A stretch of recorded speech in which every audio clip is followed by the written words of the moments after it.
එහෙනම් good morning කොටම දැන් මාචිගේ වැඩ තමයි මේ යන්නේ. ඉතින් මේ දවස් ටික වෙනකොට මාචිගේ මම ෆවුන්ඩේෂන් එක දාලා ඉවර කරා. ෆවුන්ඩේෂන් එක කියලා කියන්නේ ලී වලින් ෆ්‍රේම් එකක් ගැහුවා කියන්නේ යට ෆ්‍රේම් එක ගහලා ඉවර කරා. ඊට පස්සේ දෙපැත්තට ලී ගහලා ඉවර කරා ලෑලි. පැලට් වලින් ගලවගත්ත ලෑලි.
මැදලා පොලිෂ් කරලා තියෙන්නේ. ඒ වාර්නිෂ් කරලා නෙවෙයි, කියන්නේ සෑන්ඩ් රෙන් පොලිෂ් කරලා තියෙන්නේ.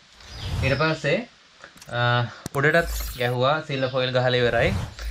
ඊට පස්සේ මම කිව්වත් වගේ ෆවුන්ඩේෂන් එක දැම්මා.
දැන් ඇතුලේ වැඩ ටික තමයි තියෙන්නේ. කියන්නේ උඩට හදන එක කියන්නේ සිමෙන්ති එකක් ගත්තොත් එහේ බිත්ති බඳිනවා වගේ තමයි. ඉතින් මම ඊයේ වැඩේ පටන් ගත්තා අපේ ඇඳේ එක පැත්තක් හදන්න ගත්තා. දැන් ඉතින් අද එතන ඉඳලා ඉස්සරහට වැඩ ටික කරන්න තමයි තියෙන්නේ.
ඊට පස්සේ ඒක දිකට තමයි දැන් ඔය මේ මම දැන් ගහගෙන යන්නේ. ඉතින් ඔහොම තමයි. ඉතින් තව මොනවද කියන්න තියෙන්නේ බලමු. ඊට පස්සේ මගේ අර මේ Facebook එකේ මේ post එකේ කෙනෙක් මල්ලි කෙනෙක් අහලා තිබුණා මේ බජට් එක දාන්න කියලා. ඇත්තටම මේ බජට් එක මම අන්තිමට හදන්නම්. මොකද හේතුව කොහොමද මම අනිවාර්යයෙන් කරලා දානවා. ඒ කියන්නේ 90%ක් විතර නිවැරදි විදිහට මම මේ බජට් එක හරි ගස්සලා දාන්නම්. බජට් එක කියලා මහ ලොකු වියදමක් කියන්නේ නැහැ. ඉතින් බොරු කියන්න ඕනේ නැහැ නේ. මම ඒක ඔක්කොම හරි ගස්සලා අන්තිමට දාන්නම්.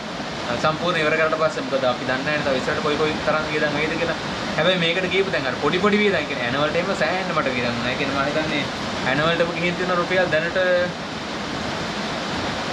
10000කට එහා ගිහින් තියෙන ඇන නට් වලට ඊටත් වඩා ගිහින් තියෙනවා මම හිතන්නේ. ඔව් අනිවාර්යෙන් 10000කට වඩා ගිහින් තියෙනවා. තව ඉස්සරහට තව යයි. ඉතින් ඒ වගේ මේ අපි නොදන්න පොඩි වියදම් තියෙනවා අපිට අපි දන්නේ කියන්නේ මට මතක ප්‍රධාන වියදම් සෙට් එක තියෙනවනේ. ඒව ටික එකතු කරලා මම 90ක් විතර හරියන විදිහට ඒක හරි ගස්සලා දාන්නම්. ඉතින් මේ කොහොම තමයි දැන් තත්ත්වේ. දැන් හොඳට වහිනවා. හැබැයි ඉතින් වැස්සා කියලා කියන්න දුන්නේ නැහැ. ඊට පස්සේ තව එකක් කියන්න ඕනේ අපේ අමිල මල්ලි ඊට පස්සේ චතුර මල්ලි ඊට පස්සේ චාරුක මල්ලි. ඒ තුන් දෙනා සෑහෙන සපෝට් එකක් දෙනවා. උතනින් විශේෂයෙන්ම කියන්න ඕනේ චතුර මල්ලිට දැන් මම කරන වැඩ ප්‍රමාණයට හරියන්නම මනුස්සයා වැඩ. හැබැයි කැමරාව දැක්කම බිම්බලා ගන්න හැංගෙනවා. ඉතින් මේ ඒක මුලින්ම කියන්න ඕනේ. ඒ කියන්නේ මම වැඩ කරනවා නම් 10ක් චතුරත් වැඩ කරනවා 9ක් විතර. අනිත් දෙන්න චුට්ට කරන්නේ. උන් දෙන්න හොරු හරි. අරයා තමයි හොඳට වැඩ කරන්නේ. මම හා සමානව වැඩ කරනවා. ඉතින් ඒකටත් thank you මෙහෙම හරි කියන්න ඕනේ. මොකද හේතුව මේ මිනිස්සු එන්නේ නැහැ. එළියට වහින්නේ නැහැ. මේ කැමරාවට බයයි. ඉතින් එහෙනම් අපි ඉස්සරහට වැඩ කරමු. ලොකුවට වහිනවා. හැබැයි ඉතින් ඒ ගැල්ලුවක් නැහැ. එහෙනම් හම්බෙමු ආයෙත්.